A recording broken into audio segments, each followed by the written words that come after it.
This is Duke University.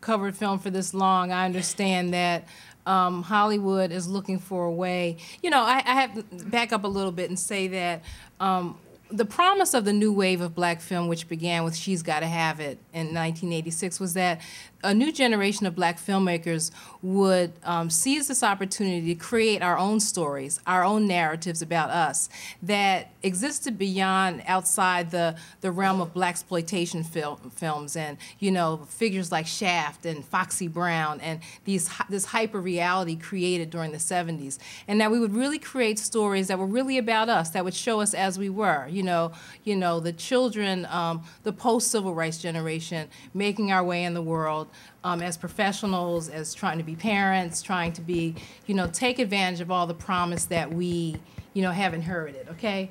And, when you look at those first films, they were funny, they were provocative. She's Gotta Have a Hollywood Shuffle. It's still the funniest film for me.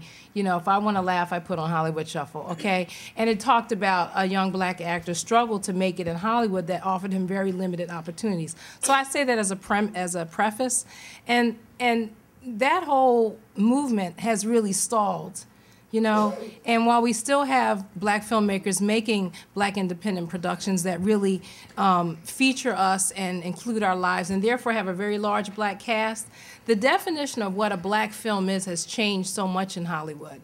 When you have big producers, saying things like, "Oh, a black film is a movie with a black star in it."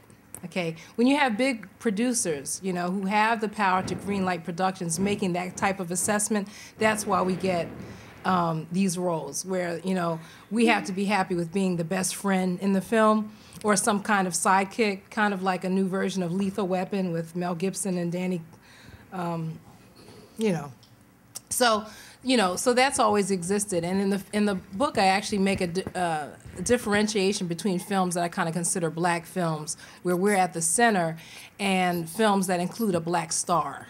Because to me, there's a big difference between The Great Debaters, that Denzel Washington directed, and him playing in The Pelican Brief.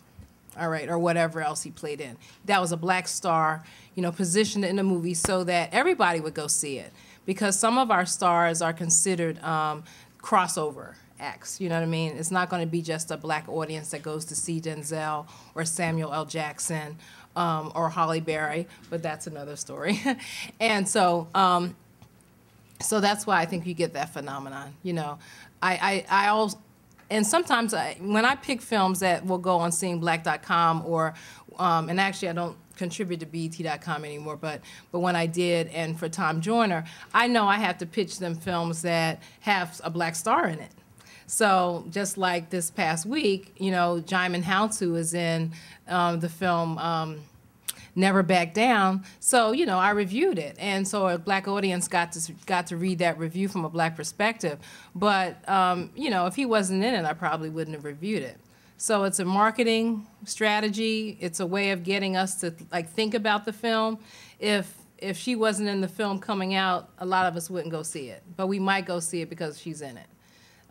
Black audiences make up more than a quarter of the movie-going population in this country.